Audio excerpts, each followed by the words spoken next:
भूतानि दुर्गा भुवनानि दुर्गा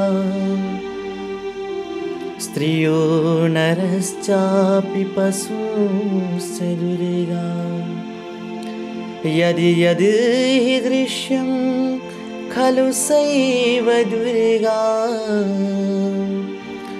दुर्गा स्वरूपाद् अपरं न किञ्चित् दुर्गा स्वरूपाद् अपरं न किञ्चित्। आदरणीय श्रद्धालु भक्ति सज्जन, आउनुहोस् कथामा प्रवेश गर्नु पूर्व श्री स्वस्थानी परमेश्वरी माताको चरण कमलको ध्यान गरौँ। सबैले आफ्नो हातमा फुलपाती ग्रहण गर्नुहोला। यं ब्रह्मा वरुणेन्द्र रुद्र मरुतः स्तुन्वन्ति दिव्यैस्तवैः वेदैः साङ्गपदक्रमोपनिषदैः गायन्ति यं सामगाः ध्यानावस्थित तद्गतेन मनसा पश्यन्ति यं योगिनो यशान्तं न विदुः सुरासुरगणाः देवाय तस्मै नमः। श्रीमच्चन्दनचर्चितोज्ज्वलवपुः शुक्लाम्बरामल्लिका मालालङ्कृतकुण्डला प्रविलसन् मुक्तावली शोभिता सर्वज्ञाननिदानपुस्तकधरा रुद्राक्षमालाकरा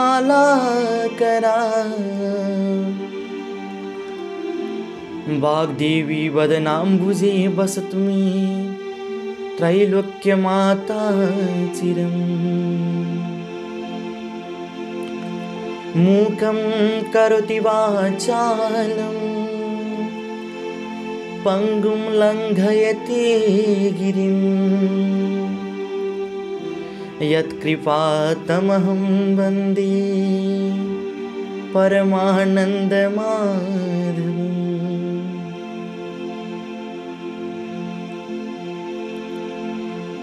नमो भगवते तस्मै व्यासायमिततेजसे यस्य प्रसादात् वक्ष्यामि नारायणकथामिमाम्।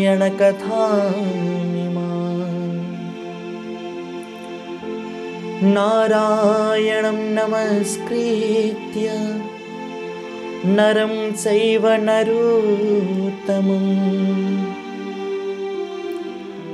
देवीं सरस्वतीं व्यासं ततो जयमुदीरये। देवीं सरस्वतीं व्यासं ततो जयमुदीरये। जगज्जननी दुर्गा माता को जय। श्री स्वस्थानी परमेश्वरी माता को जय। श्री शाम्ब शिव भगवान को जय।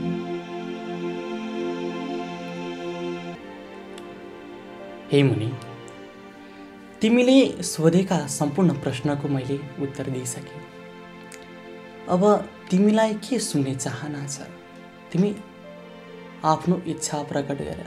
म तिमीलाई तिम्रो इच्छा अनुरूप सम्पूर्ण वृत्तान्त श्रवण गराउँछु। यस प्रकार भगवान स्कन्द कुमारको वचन सुनिसकेपछि अगस्त्य मुनि भन्नुहुन्छ, हे प्रभु, हे भगवान, त्रिपुरासुरले कसको तपस्या गरे र त्रिपुरासुरको अन्त कसरी भयो? हे प्रभु, मलाई यो सुन्ने इच्छा छ।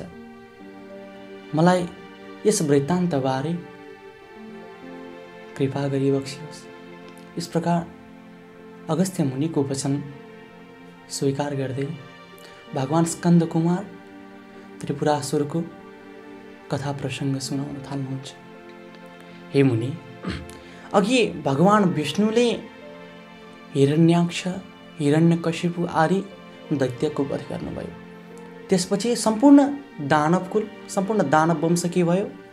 अत्यन्त शोकाकुल भयो। यस प्रकार त्यो शोकाकुल दानव वंशमध्ये मैं नाम गरेको दानवले विचार गर्न लाग्यो,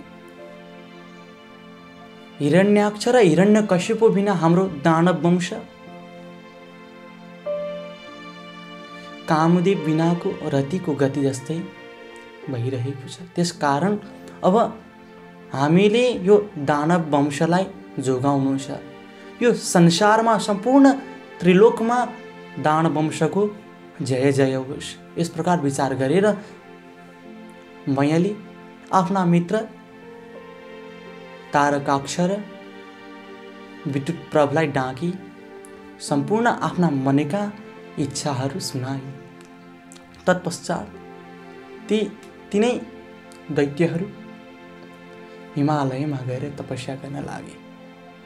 शीतकालीन समयमा हिमालयको त्यो शीतमा तपस्या गर्न लागे। त्यसै गरी ग्रीष्मकालमा पञ्चाग्नि तापेर तपस्या गर्न लागे। यस प्रकार तपस्या गर्दा गर्दै 10,000 दिव्य वर्ष पुग्यो। उनीहरूको तपस्याबाट सम्पूर्ण लोक हल्लिन थाल्यो। इन्द्रादि सकल देवता काप्न लागे। सम्पूर्ण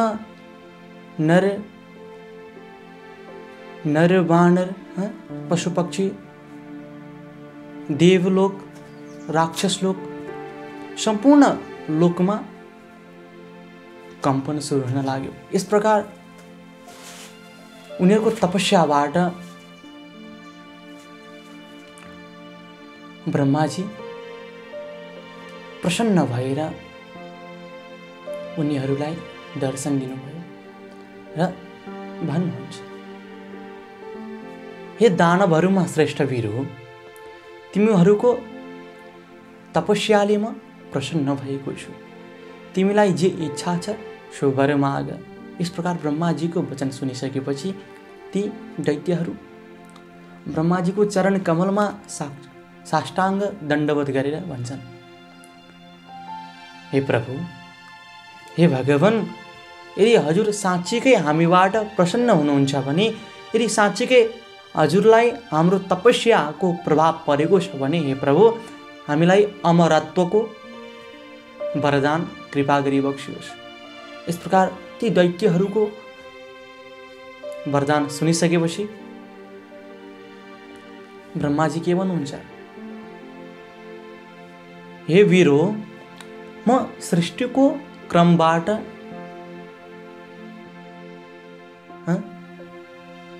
म सृष्टिको क्रमको नियमबाट बाँधिएको छु।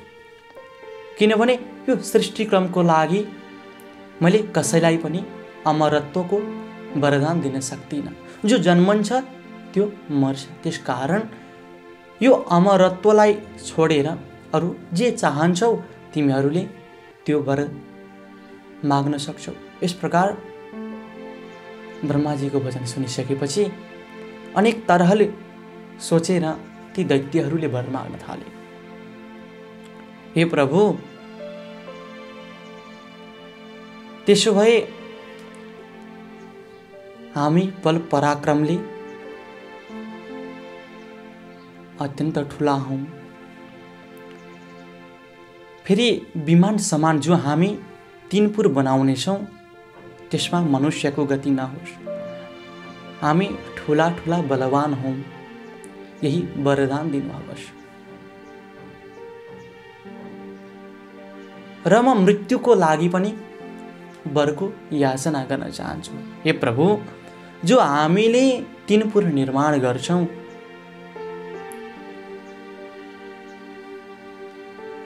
ती 3 पुरहरू जब 10,000 वर्ष पुग्ला तब केवल आधा निमेषसम्म मात्र तिनीहरू एक आपसमा जोडिनेछन्।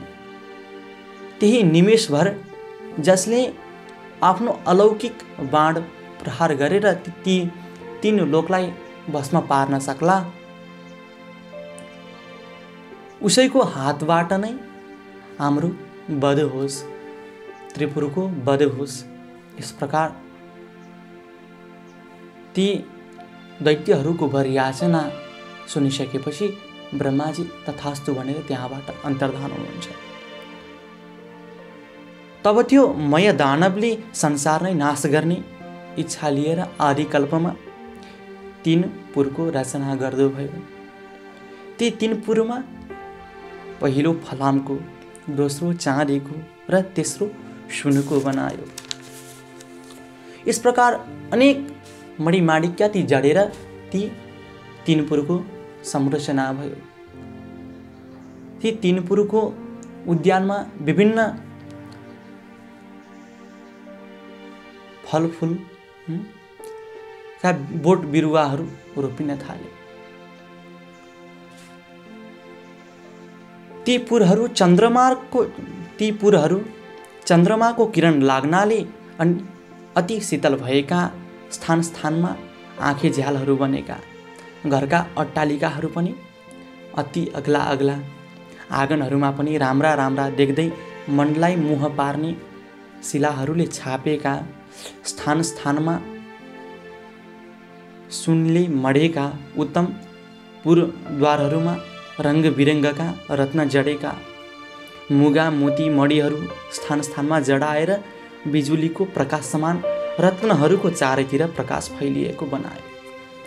यस प्रकार अलौकिक 3 पुरको संरचना भयो र ती 3 पुरमध्ये मयले फलामले बनेको जो पुर छ त्यो पुर तारकाक्षलाई दियो र जुन पुर चाँदीको बनाइएको थियो त्यो पुर विद्युत प्रभलाई दियो र जो सुवर्णले बनाइएको पुर थियो त्यो पुरलाई चाहिँ आफ्नो अधीनमा राख्यो। यस प्रकार अनेक मन्त्री वर्गले सहित भएर ती 3 त्रिपुरासुरले यो सम्पूर्ण लोकमा हाहाकार मचाइरहे। त्यो दैत्यराज आफ्ना शत्रुहरू र तिनका सेनालाई परास्त गरेर आफ्ना हितैषी ब्राह्मण वर्ग र भृत्य वर्गले सहित भई आफ्ना सुन्दरीसँग भोग गर्न लाग्यो। स्वर्गमा भन्दा पनि बढी आनन्दको अनुभव त्यो 3 पुरमा हुन थाल्यो अनि तिनै लोकका आनन्दलाई ध्वंस गर्न लागे। साथै अभिमानले भरिएर देवताहरू सबै विजित भए भन्ने मनमा ठान्न लागे। तिनीहरूलाई मार्न लागे। उनका बगैँचाका जो वृक्ष वनस्पति छन् तिनीहरू उखालेर उजाडिदिन थाले र जो राम्रा वृक्ष वनस्पतिहरू छन् तिनीहरू आफ्ना उद्यानमा लगेर सार्न थाले। यस प्रकार दैत्यहरूको आतंक त्रिभुवनमै मचिन थाल्यो। फेरि अमरावतीबाट देवताहरूलाई निकालिदिए। देवताहरू सोनाम भ्रष्ट भए। यस प्रकार ती दैत्यहरूको आक्रमणबाट आक्रान्त भएका देवताहरू ब्रह्माजीको पासमा निवेदन गर्न पुगे। हे प्रभु, हामीहरूको कल्याण गरी बक्सनुहोस् र हामीलाई आफ्नो लोक प्राप्त होस्। हे प्रभु, जसरी दैत्यहरूको आक्रमण शान्त होला त्यस्तो उपाय अवलम्बन गर्नुहोस्। इस प्रकार देवताहरूको वचन सुनिसकेपछि ब्रह्माजी भन्नुहुन्छ, हे देवगण हो, त्रिपुरासुर दैत्यहरू अत्यन्त बलवान छन्। तिमीहरूद्वारा तिनीहरूको वध असम्भव छ। तसर्थ नारायण आदि सकल देवता भगवान महादेव कहाँ जाऊँ र उनै महादेवले हामी सबैको कल्याण गरून्। यस प्रकार सम्पूर्ण देवतालाई आफ्नो साथमा लिई ब्रह्मा विष्णु कैलाश पुगे र कैलाशमा पुगेर प्रार्थना गर्न लागे, हे प्रभु त्राहि माम त्राहि माम त्राहि माम। हे पिनाकधारी, हे चन्द्रमौले, हे त्रिलोकीश, हे अमित पराक्रमी, हजुरलाई कोटि कोटि नमस्कार। हे चन्द्रशेखर, हे त्रिलोक देव, हे चन्द्रमौली, हे जटाजुट धारी, हे नीलकण्ठ, हजुरलाई कोटि कोटि नमस्कार।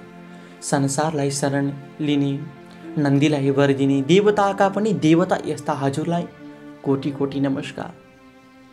थोरै सेवाले पनि प्रसन्न हुने, यज्ञका मालिक, हिमालयमा निवास गर्ने, योगीहरूले सदैव ध्यान गर्ने, जगतको वैभवलाई तुच्छ सम्झने, धर्ममा दृढ रहने, दिशारूपी वस्त्र धारण गर्ने, हे दिगम्बर, हे भक्तहरूको इच्छा पूरा गरिदिने, हे प्रभु हजुरको चरण कमलमा कोटि कोटि नमन।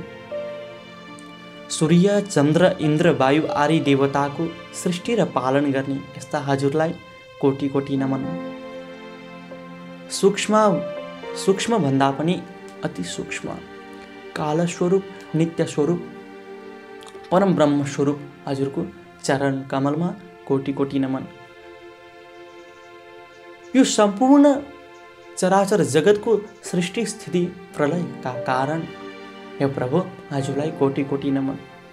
हे बपुष्मान, हे त्रैलोक्यको सृष्टि स्थिति संहार गर्ने यस्ता हजुरलाई कोटि कोटि नमन। पुषाको दाँत भाँच्ने, दक्षको यज्ञ ध्वंस गर्ने र कामदेवलाई भस्म पार्ने यस्ता हजुरको चरण कमलमा कोटि कोटि प्रणाम। सुरासुरका उत्पन्नकर्ता, यज्ञका भर्ता धर्ता, हे शिखण्डिन, हे नीलकण्ठ, हजुरको चरण कमलमा कोटि कोटि नमन। निरन्तर सुधा स्वरूप, पार्वतीका भर्ता, गणेश र कुमारका पिता अर्थात् सम्पूर्ण चराचर जगतका धाता भर्ता संहर्ता हजुरको चरण कमलमा कोटि कोटि नमन। सदा मोक्ष रूप वरदान दिने, हे विद्येश्वर, हे ब्रह्मात्मन, हे वरदाता, हजुरलाई कोटि कोटि नमस्कार। हे योगेश्वर, हे चण्डीश्वर, हे रुद्र, हे सर्व, हे शम्भु, हे भीम, हे ईश्वर, हजुरको चरण कमलमा कोटि कोटि नमस्कार। हामीदेखि प्रसन्न हुनुहोस् र हामीहरूको कल्याण गरी बक्सनुहोस्। हे प्रभु, हामी दानवहरूको आक्रमणबाट आक्रान्त भइरहेका छौँ, दानवहरूको शासनबाट प्रताडित भएका छौँ। त्यसकारण प्रभु हामीहरूको कल्याण गरी बक्सनुहोस् र जसरी त्रिपुरासुरको वध होला त्यो उपाय अवलम्बन गरी बक्सनुहोस्।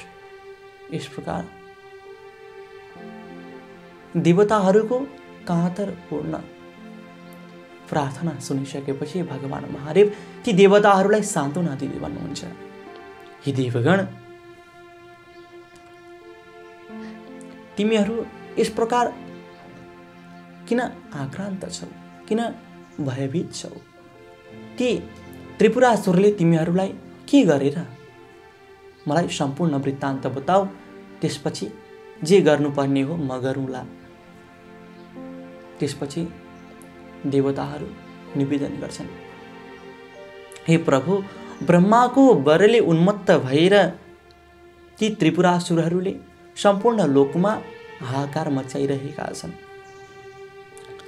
र हाम्रा उर्वशी मेनका आदि अप्सराहरूलाई बलजफत अपहरण गरेर आफ्नो पुरमा लगेर राखेका छन् र नन्दनवनका जो जे असल असल बोट बिरुवाहरू छन् तिनीहरू उखेलेर तहस नहस पारेर र जो उत्तम छन्, जो वृक्ष वनस्पति मनमोहक छन्, ती वनस्पतिलाई आफ्नो लोकमा लगेर सारेका छन्। हे प्रभु, हामीलाई अमरावतीबाट पनि निकालिदिए।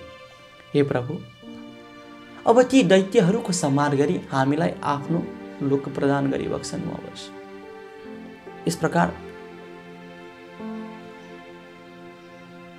देवताहरूको प्रार्थना सुनिसकेपछि भगवान महादेव भन्नुहुन्छ, हे देवता हो, तिमीहरू मेरो रुद्र तेजको एक अंश धारण गरेर जसरी त्रिपुरासुरको वध होला त्यो उपाय तिमीहरूले नै अपनाओ।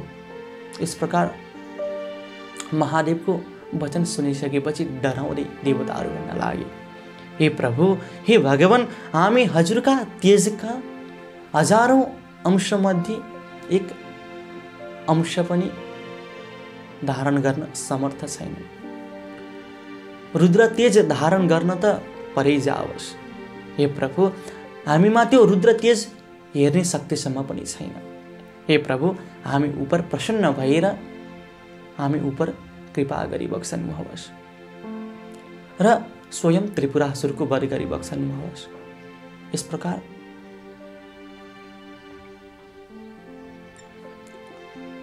देवताहरूले आफ्ना सम्पूर्ण वृत्तान्त भगवान महादेवमा सुनाए र फेरि देवताहरू भन्दछन्, हे प्रभु, ब्रह्माजीको वरदान अनुसार दिव्य 10,000 वर्षपछि ती त्रिपुरहरू एक आपसमा निमेष भरको लागि जोडिनेछ र त्यही निमेषभर जसले आफ्नो अलौकिक बाणद्वारा अलौकिक रथबाट बाण प्रहार गरेर ती त्रिपुरहरूलाई ध्वस्त गर्न सक्ला, त्यहीबाट हाम्रो मृत्यु होला, यस्तो वर पाएका छन्। हे प्रभु, त्यसकारण अब हजुरले आफ्नो पाशुपत अस्त्रद्वारा ती त्रिपुरलाई ध्वंस पारेर ती त्रिपुरासुरहरूको वध गर्नुहोस्। त्यसपछि भगवान महादेव भन्नुहुन्छ, हे देवता हो, तिमीहरूले बताए अनुसार ती त्रिपुरासुरहरूको वध त्यति सहज छैन, परन्तु तिमीहरूले याचना गरिसकेपछि, तिमीहरूले प्रार्थना गरिसकेपछि मैले नाइ नास्ति गर्न मिल्दैन। अतः तिमीहरूले अलौकिक रथको निर्माण गर। त्यसपछि म त्यही रथमा चढेर म युद्धका निम्ति अगाडि बढौँला। यस प्रकार भगवान महादेवको वचन सुनिसकेपछि त्यही आज्ञालाई पालन गरेर देवताहरूले विश्वकर्मालाई बोलाएर अलौकिक रथको निर्माण सुरु गरे।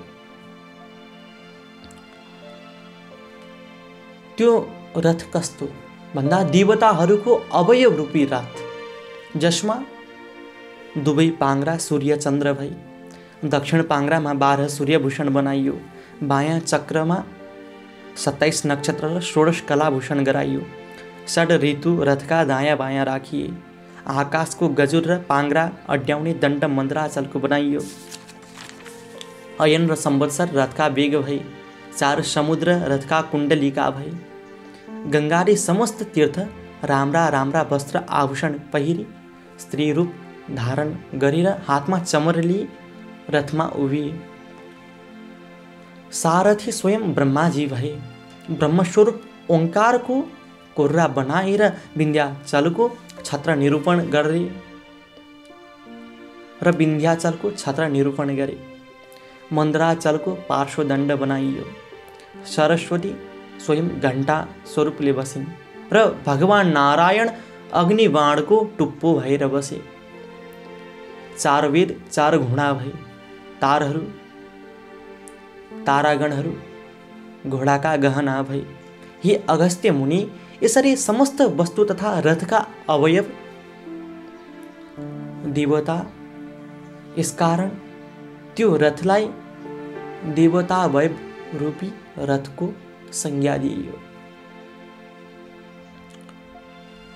त्यसपछि भगवान भोले बाबा त्यो रथमा आरूढ हुनुभयो र पृथ्वी र आकाशलाई कम्पित पार्दै भगवान भोले बाबा आफ्नो गणका सँगमा युद्ध मैदानतर्फ प्रस्थान गर्नुभयो।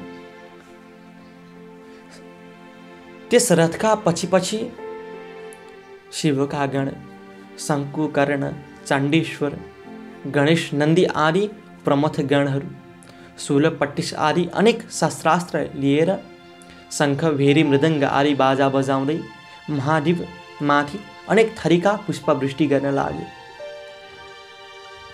त्यस बेलाको रुद्र तेज सहन गर्न नसकेर देवताहरू मोहित हुए। भगवान भोले बाबाको रुद्र शक्ति सहन गर्न नसकी देवताहरू विचलित हुन थाले।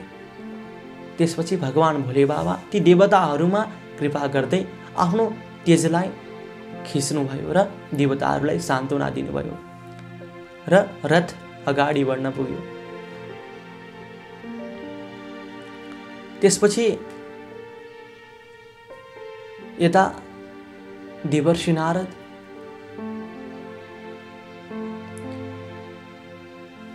त्यो त्रिपुरासुरहरूको समक्ष पुगेर यता देवताहरूको युद्ध तयारीबारे सम्पूर्ण वृत्तान्त सुनाउनुभयो र भन्नुभयो, हे दैत्यराज, देवताहरूले स्तुति गरिएका देवताहरूका प्रार्थनाबाट प्रसन्न हुनुभएका महादेव तिमीहरूको वधका निम्ति यहाँ पाल्दै हुनुहुन्छ, अतः तिमीहरूको संहार निश्चित छ। अब तिमीहरूलाई जे इच्छा छ सो गर, नभई तिमीहरूको अविलम्ब नाश हुनेछ। इस प्रकार देवर्षि नारदको वचन सुनि दैत्यराज मयले आफ्ना मित्र तारकाख्य र विद्युत प्रभलाई एवं अन्य सम्पूर्ण योद्धाहरूलाई डाकी देवर्षि नारदले बताएका सम्पूर्ण कुराहरू सुनायो। अनि दानवमा उत्तम बलवान भएको तारकाक्षले भन्न लाग्यो, हे राजन, हजुर किन चिन्ता लिनुहुन्छ? देवताहरू यथार्थ रूपमा निर्बल छन्, तिनीहरू बद्ध छन्।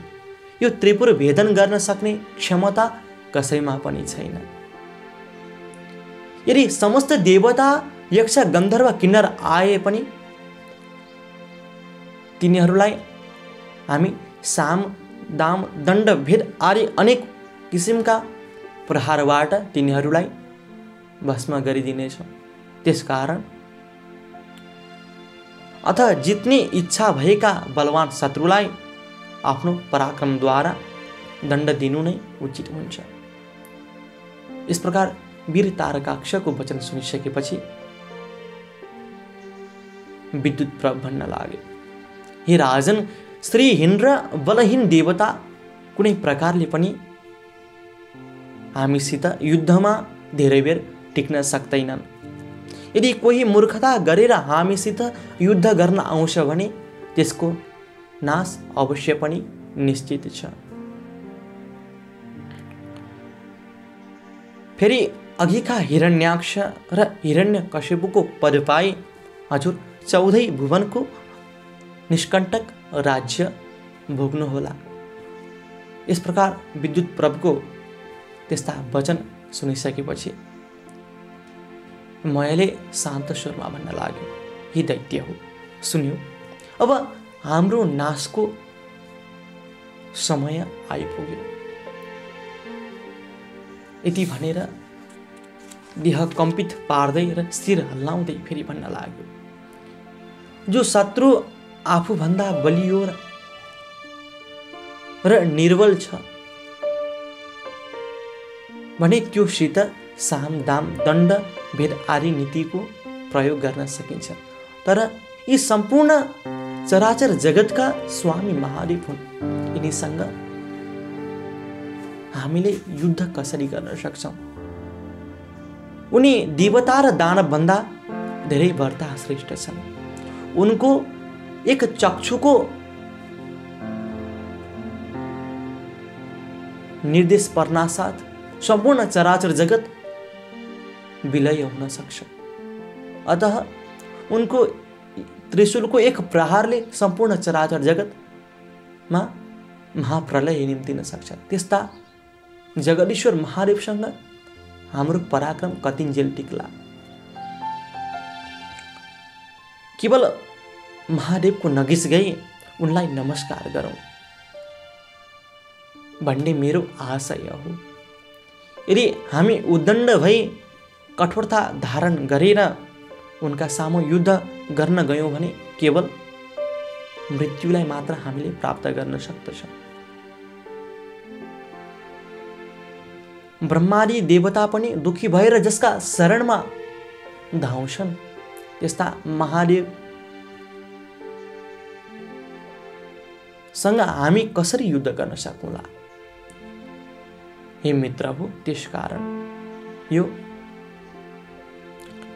घमण्ड छोडिदिउँ, यो अहंकार छोडिदिउँ।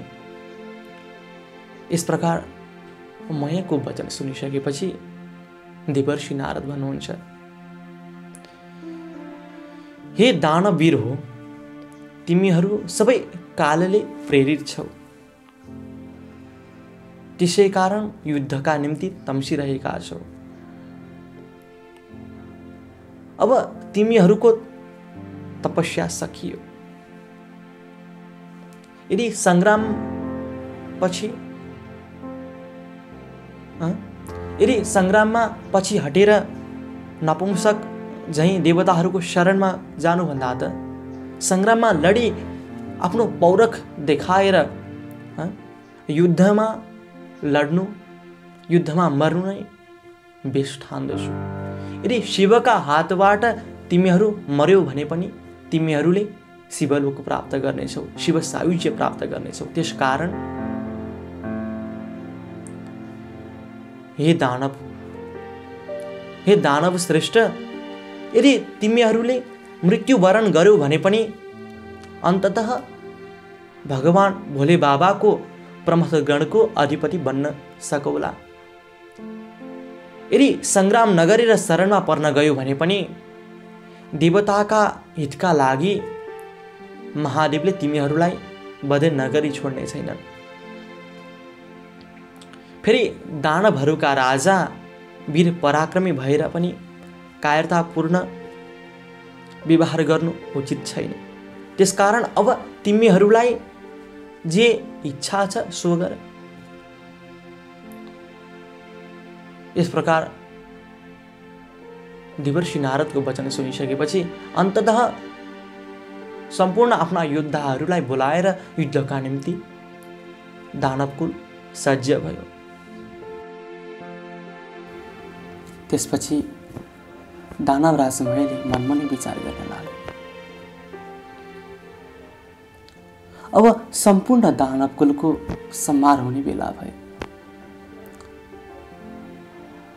कालले प्रेरित भएका मेरा सेनाले आज मेरो आज्ञा पालन गरिरहेका छैनन् र भगवान शिवजीको समक्ष युद्ध गर्नका निम्ति तम्सिरहेका छन्। अब यो दानव कुललाई कसै गरी पनि बचाउन सकिँदैन। फेरि देवर्षि नारदको कुरा पनि त सही हो।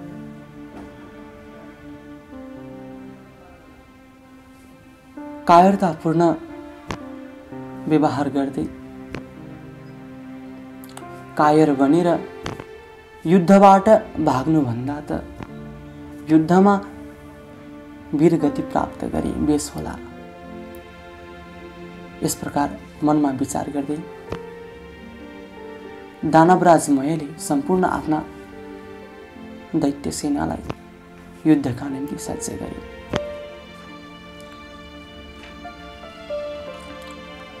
र सम्पूर्ण दैत्यगण युद्धका निम्ति सज्ज भएको देखेर देवर्षि नारद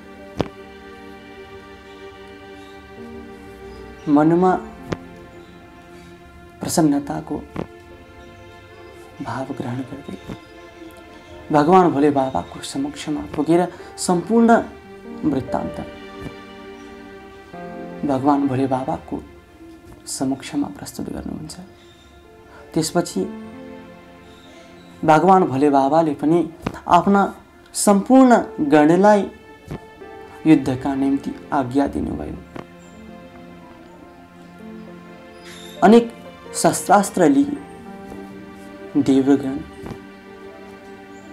शिवगण, प्रमथगण सम्पूर्ण सेनाहरू युद्धका निम्ति सज्ज भए। अनि यता दानवहरूका पक्षबाट बलनामा, नेमिनामा, बाणासुर, तारकाक्ष, विद्युतमाली आदि प्रधान दानवहरू युद्धका निम्ति निश्चय गरी दानवराज मयको समक्षमा आई अनेक तरहले शस्त्रास्त्र चलाउँदै सिंहनाद गर्न थाले। फेरि त्यो दानव सैन्य परस्परमा नै भयाकुल हुन लाग्यो। ऊ रथ आइरहेछ, एक अर्कालाई हेरेर नै उनीहरू डराउन लागे। जसरी पशु आगोलाई देख्दा देख्दै पनि त्यो आगोको समक्ष होमिन जान पुग्छ, जसरी पुतली बत्तीलाई देखेर त्यो बत्तीमा होमिन पुग्छ, त्यसरी नै आज कालले प्रेरित भएका सम्पूर्ण दानवकुल भगवान भोले बाबासँग युद्ध गर्नका निम्ति तम्सिरहेका छन्। शिवगणसँग युद्ध गर्नका निम्ति अघि बढिरहेका छन्। केही समयमा पश्चिम सागरको शिरोभागमा अनेक सौन्दर्यले शोभा बढाइरहेका ठुला ठुला ध्वजा पताकाहरूले सुसज्जित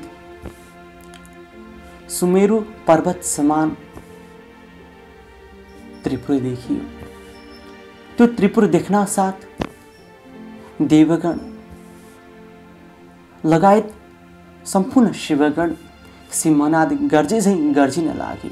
त्यसपछि त्यो शिवगणका सिंहनाद सुनेर सम्पूर्ण दैत्य सैन्य त्यो त्रिपुरबाट बाहिर निस्किएर युद्धका निम्ति सज्ज भए। यता चण्डेश्वर हातमा कुठार लिए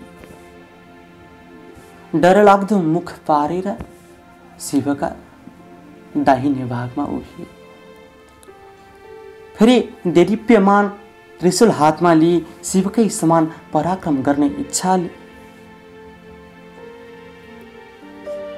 शिवकै समान पराक्रम गर्ने इच्छा भएका गणका अधिपति पार्श्व भागमा आए। अर्को गणका स्वामी शङ्कुकर्ण मुसल हातमा लिएर अर्को पार्श्वमा डटी नन्दी, भृङ्गी, रेटी, टुण्डी र वीरभद्र आदि सम्पूर्ण प्रधान वीरहरू वज्र, त्रिशूल, गदा, परिघ आदि लिएर युद्धमा अग्रसर भए।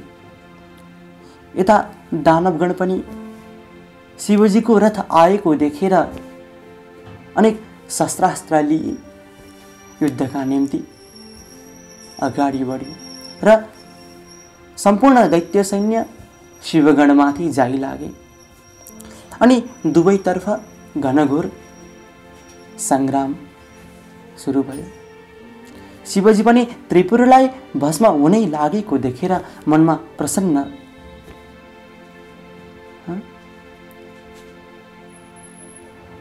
प्रसन्नता महसुस गर्दै संग्राममा तत्पर हुनुभयो। नन्दी महाबली दानवसित जुधे। भृङ्गीले 10 बाणद्वारा विद्युत प्रभलाई घाइते तुल्याए। तर राता राता नेत्र पारेर अनेक शिलाले ठोक्दा पनि उसलाई केही प्रभाव परेन। तब श्रृङ्गी र रेटीले त्यस दैत्यका पृष्ठदेशमा गदा प्रहार गरे अनि उसले सर्पझै निश्वास गरे। ठुलो शूलले भृङ्गी र रेटीलाई मर्ममा प्रहार गर्यो। त्यसको पीडा खप्न नसकी भृङ्गी र रेटी सङ्ग्रामबाट भागे। त्यसपछि त्यस दानव राजले जब तिनीहरूलाई त्यसरी भगाएको देखे तब भगवान गणनायक विघ्नहर्ता गणेश भगवान 1000 सरहरू प्रहार गरेर त्यस विद्युत प्रभलाई प्रहार गर्न लाग्नुभयो। फेरि त्यस दानवराजले गणनायक गणेशजी माथि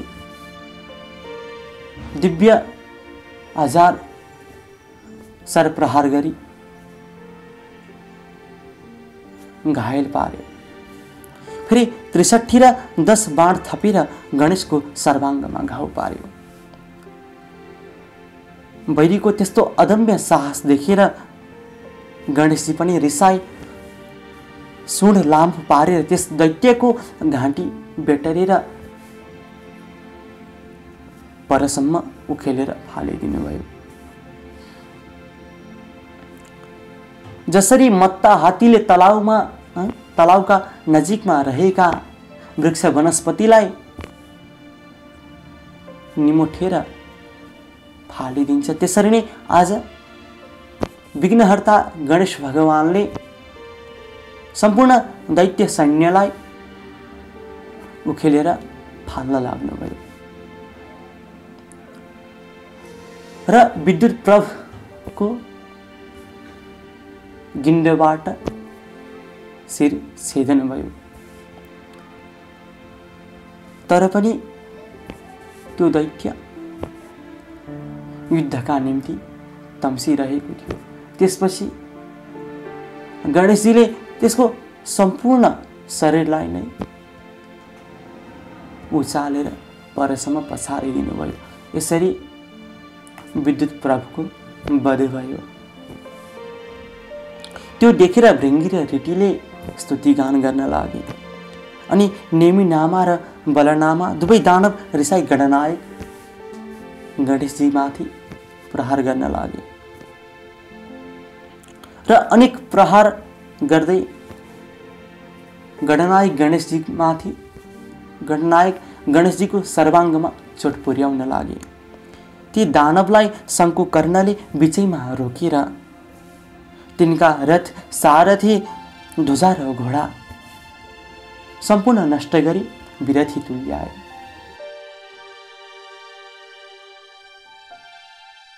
तत्काल अर्को रथमा चढेर आई चण्डेश्वर गणनायकमा अनेक शस्त्रास्त्र प्रहार गरी चोट पुर्याउन लागे र गणनायक चण्डेश्वर 2 मिली दानवका प्रहारदेखि रिसले राता राता आँखा पारी मुसल लिई ती दैत्यमाथि जाइ लागे। त्यसपछि त्रिपुरा निवासी ठुला ठुला जो योद्धाहरू थिए ती सबै रिसले चुर भई एकसाथ निस्केर वज्र त्रिशूल परिघ कोठार आदि लि शिवजीका गढमाथि जाइ लागे। यसरी घोर सङ्ग्राम चल्न लाग्यो। महादेवको आज्ञा पाएका सम्पूर्ण शिवगणहरू पनि गजराजले कदली उखेले झैं सम्पूर्ण शिवगणले ती दैत्य सैन्यलाई तहस नहस पार्न लागे। ती दैत्यहरूमा कसैको शिर छैन, कसैका गिण्ड छैनन्। त्यस युद्धमा रगतको नदी बगिरहेछ। वायुको वेगले छिन्न भिन्न भएका सम्पूर्ण दानव सैन्य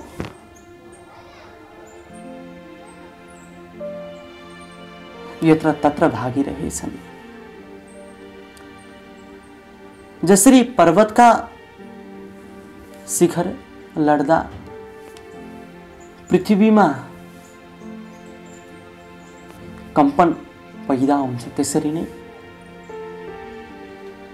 त्यस दानव सैन्यका प्रधान वीरहरू मर्दा त्यो दानव सैन्य तहस नहस भइरहेछ। त्यसपछि तारकाख्य नामको दैत्य रिसाएर गणनायकमाथि झम्टिन पुग्यो र अनेक बाण प्रहार गरेर गणनायक गणेशजीको शरीरमाथि चोट पुर्याउन कोसिस गर्न लाग्यो।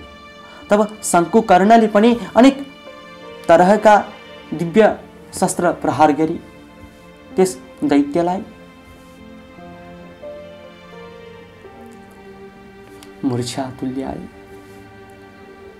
त्यस चोटले दानव भूमिमा लड्यो अनि तुरन्त उठेर चक्रली गणनायकमाथि पुनश्च प्रहार गर्न लाग्यो। फेरि शङ्कुकर्णले रिसाई साह्रै पीडा गर्ने गरी मुड्कीले हिर्काए। त्यो चोटको पीडा सहन नसकी त्यो दानव फन्न घुमेर लड्यो र अनेक दिव्य आयुधहरू त्याग्दो भयो अनि त्यो चोट खप्न नसकेर अन्ततः यमुन नगरी प्राप्त गर्न पुग्यो। यसरी सम्पूर्ण दानव सैन्यबाट प्रधान वीरहरू मरेको देखिसकेपछि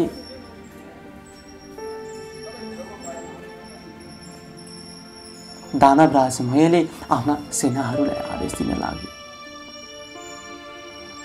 हे सेना हो, मेरो सदनमा एउटा अमृतको कुण्ड छ। त्यस अमृत कुण्डमा जो जति मरेका छन् ती सबैलाई त्यहाँ चोपेर जीवित तुल्याओ। यो तारकाक्षलाई पनि पुनश्च त्यस अमृत कुण्डमा चोपेर जीवित तुल्याओ। यसपछि दानवराज मयको आज्ञा पाएर ती दैत्य सेनाहरूले जे जति मरेका सेनाहरू छन्, जे जति मरेका दानव सैन्य छन्, ती सबैलाई त्यो अमृत कुण्डमा चोपेर जीवित तुल्याउन लागे। यसरी पहिले भन्दा ती दैत्यहरू पुनश्च बलवान हुन लागे र तारकाक्ष पुनश्च जीवित भई शिवगणमाथि जाइ लाग्न थाल्यो। त्यो देखिसकेपछि सृष्टिकर्ता ब्रह्मा विचार गर्न लागे, अब त झन् दानव सैन्य प्रबल भयो, अब यिनीहरूको भेद गर्न गाह्रो छ। यिनीहरूको भेदन बिना त्रिपुरको भेदन असम्भव छ। त्यसकारण अब भगवान भोले बाबाको समक्षमा बिन्ती बिसाउनु पर्दछ। यस प्रकार विचार गरी सृष्टिकर्ता ब्रह्मा भगवान भोले बाबाको समक्षमा गई सम्पूर्ण वृत्तान्त प्रस्तुत गर्नुहुन्छ। हे प्रभु, त्यो तारकाक्ष दानव पहिले नै मरिसकेको थियो, परन्तु पुनश्च अमृतको पान गर्नाले त्यो पहिले भन्दा अझ बढी पराक्रम वाला भएर युद्धका निम्ति सङ्ग्राममा जोडिएको छ। हे प्रभु, मयका घरमा अमृतको कुण्ड छ, त्यसले मरेका समस्त दैत्य सैन्यलाई त्यस अमृत कुण्डमा चोपल्दै जीवित तुल्याउनेछ। हे प्रभु, यसरी दानव सैन्य पहिले भन्दा अझ बलवान हुने सम्भावना देखिरहेको छ। त्यसकारण सर्वप्रथम मयको घरमा रहेको अमृत कुण्डलाई सोसिलिनु पर्दछ। हे प्रभु, आफ्नो एक बाण प्रहार गरेर त्यो अमृत सोसिलिनुहोस्। यस प्रकार ब्रह्माजीको वचन सुनिसकेपछि तथास्तु भन्दै भगवान भोले बाबाले आफ्नो बाण प्रहार गरेर मयको घरमा रहेको अमृत कुण्डबाट सम्पूर्ण अमृत सोसी लिनुभयो। त्यसपछि पुनश्च ब्रह्माजीले विनयपूर्वक महादेव समक्ष आफ्नो बिन्ती बिसाउन थाले, हे प्रभु,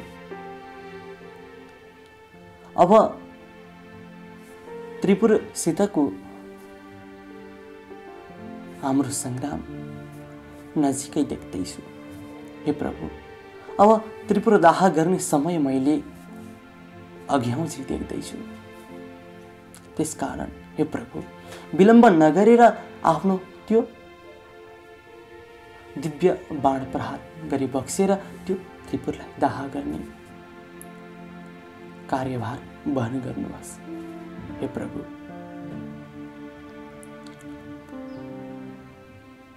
सङ्ग्राम सुरु भएको आज 1000 वर्ष बितिसक्यो, परन्तु आजसम्म युद्धको निर्णय भइरहेको छैन। परन्तु जब यो त्रिपुरको 10,000 वर्ष बित्छ, एक निमेषभर मात्र तब ती त्रिपुरहरू परस्परमा जोडिनेछन्। त्यही समयभरमा यदि हजुरले बाण प्रहार गरेर त्यो त्रिपुर दाह गर्न सक्नु भएन भने हे प्रभु, जति बाण प्रहार गर्दा पनि त्यो त्रिपुर भस्म हुन सक्दैन। त्यसकारण हे प्रभु, यदि मेरो प्रार्थना स्वीकार गरी बक्सिन्छ भने,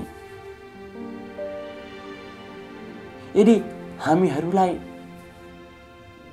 बचाउन चाहनुहुन्छ भने, यदि सम्पूर्ण देवगणको भलो चाहनुहुन्छ भने कृपया आफ्नो दिव्य बाण प्रहार गरी त्यो त्रिपुर दाह गर्नुहोला।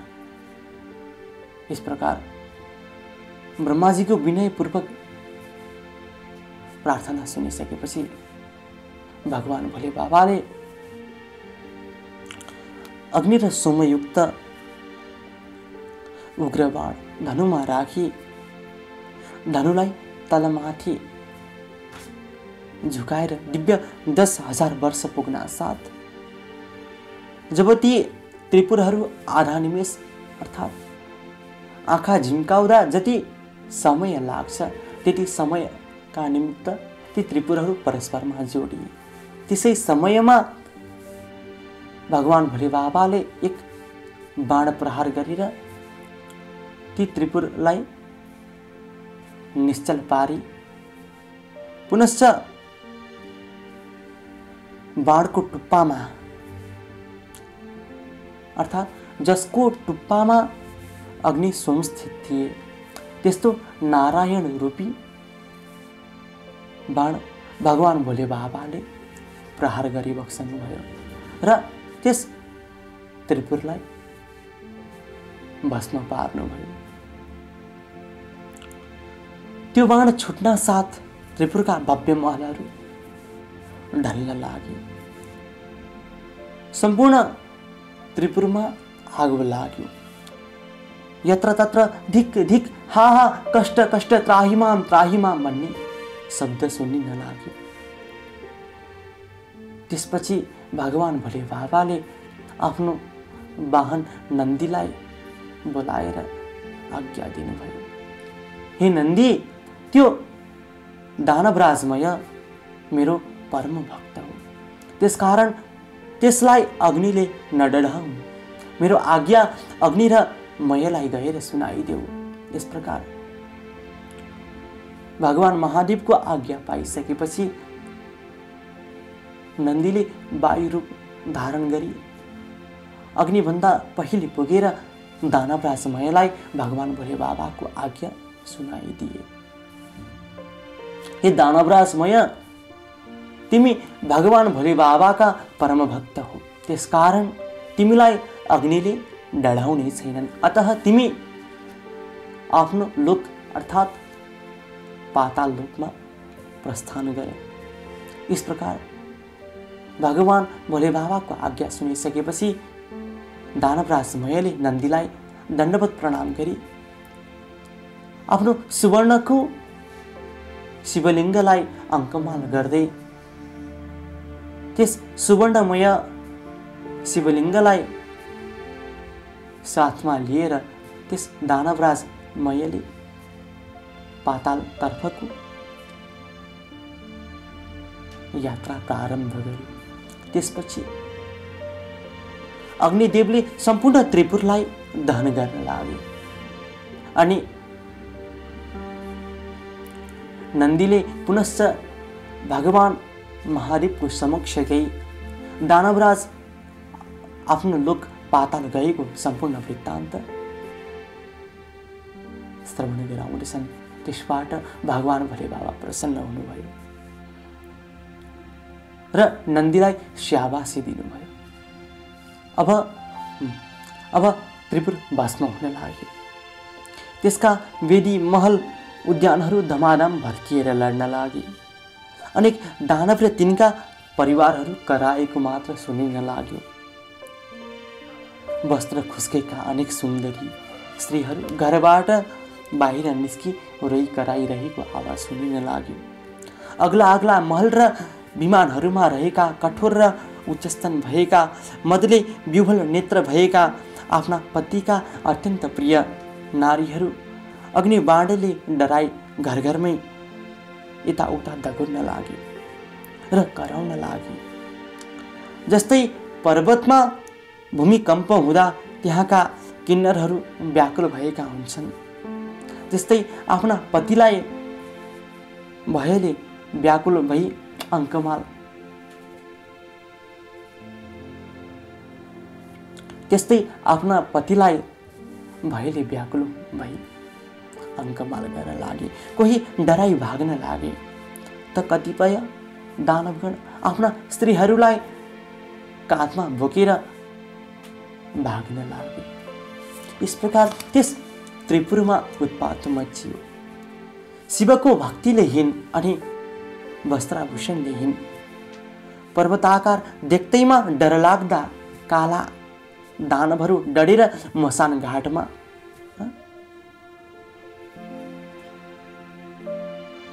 ती दानवहरू डढेर सागरमा खस्न लागे। जति दानवहरू समुद्रमा खस्थे ती सबैलाई जलका जन्तुहरूले आफ्नो आहार बनाउँदथे।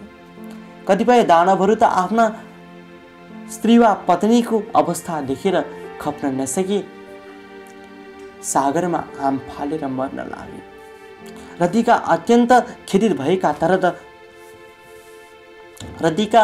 अन्त्यमा खेदित भएका तर तुरन्त काममा पीडित भई प्रियाका साथ जाउँ भन्ने इच्छा भएका ती दैत्यहरू भार्यासहित अग्निमा डढेर मरिए। कोही समुद्रमा हाम फाली मरिए त कोही भाग्दा लडेर स्वाहा भए। इस प्रकारले त्यो अमोघ अग्नि सुमयुक्त बाणले त्रिपुर दाह भयो। जब त्यो त्रिपुर भस्म भयो तब भगवान भोले बाबाले त्यो अग्नि सुमयुक्त नारायण रूपी बाणलाई खिचेर पुनश्च आफ्नो वशमा लिनुभयो।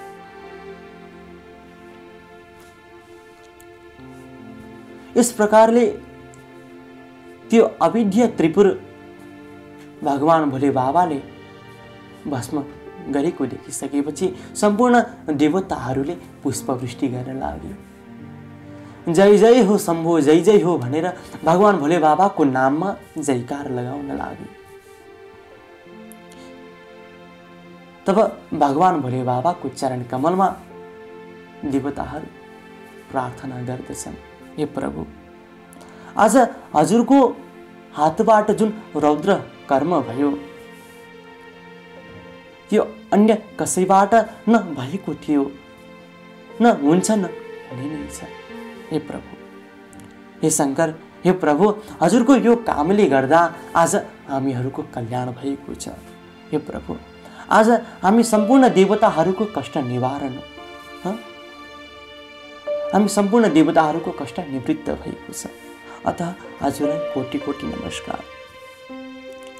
यसरी देवगणले स्तुति गरेको देखेर भगवान भोले बाबाले देवताहरूलाई सान्त्वना दिँदै भन्नुहुन्छ, हे देवता हो, आफ्ना प्रिय भक्तजनलाई सदैव पुत्र बरोबर पालन गर्नुपर्दछ। आज त्रिपुरवासी दानवहरूको संहार भएका कारण तिमीहरूको इच्छा पूर्ण भएको छ। अब तिमीहरू खुसी साथ आफ्ना स्थानमा गएर, आफ्ना आश्रममा गएर विश्राम गर।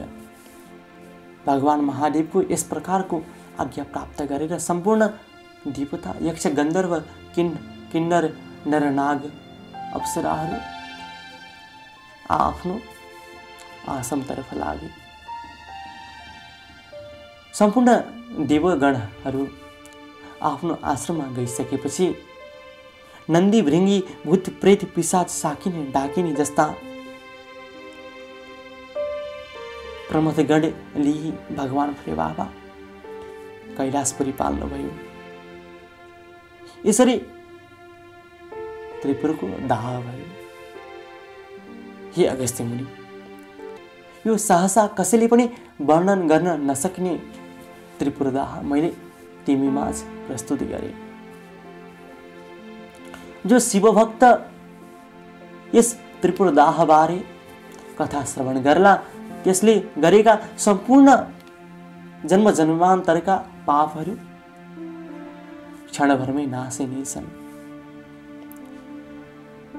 जसले भगवान भोले बाबाको नाम उच्चारण गर्ला त्यसले शिवलोक प्राप्त गर्नेछ, अर्थात् शिव सायुज्य प्राप्त गर्नेछ।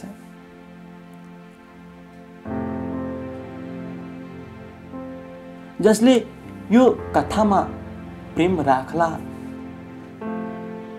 अर्थात् जसले यो कथा सुन्ला, जसले यो कथा पढ्ला, त्यसले बाँचुन्जेल सुख ऐश्वर्य प्राप्त गर्दछ भने मरेपछि अन्ततः भगवान भोले बाबाको सायुज्य प्राप्त गर्नेछ। ओम श्री स्कंद पुराणे केदारखंडे माघ महात्म्ये कुमार अगस्त्य संवारे श्री सुस्थानी परमेश्वर्या व्रत कथायां त्रिपुरदाह वर्णनम नाम पंचमः।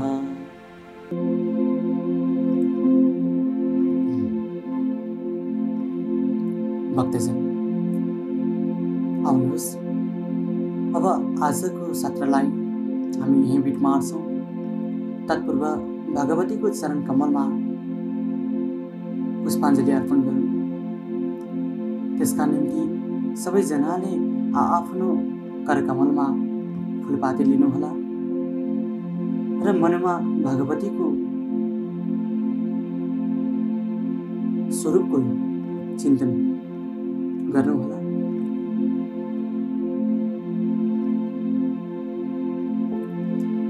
उपनयतु मङ्गलं वः सकल जगन् मंगलालय श्रीमान दिनकर किरण निबोधित नवनलिन दल निवीक्षण कृष्ण काली वर्षतु पर्जन्य पृथ्वी सस्य सारिणी देशोऽयं क्षोभरहितः ब्राह्मणाः सन्तु निर्भयाः अपुत्राः पुत्रिणः सन्तु पुत्रिणः सन्तु पौत्रिणः निर्धनाः सधनाः सन्तु जीवन्तु सरलाः सन्तु तत्रैव गंगा यमुना च तत्र गोदावरी सिन्धु सरस्वती च तीर्थानि सर्वाणि वसन्ति तत्र यत्राच्युतोदारकथा प्रसङ्गः या कुन्देन्दुतुषारहारधवला या शुभ्रवस्त्रावृता या वीणावरदण्डमण्डितकरा या श्वेतपद्मासना या ब्रह्माच्युतशङ्करप्रभृतिभिः देवैः सदा वन्दिता सा मां पातु सरस्वती भगवती निःशेषजाड्यापहा कायेन वाचा मनसेन्द्रियैर्वा बुद्ध्यात्मना वा प्रकृतिः स्वभावः करोमि यदि यदि सकलं परस्मै नारायणायेति समर्पयामि नारायणायेति समर्पयामि।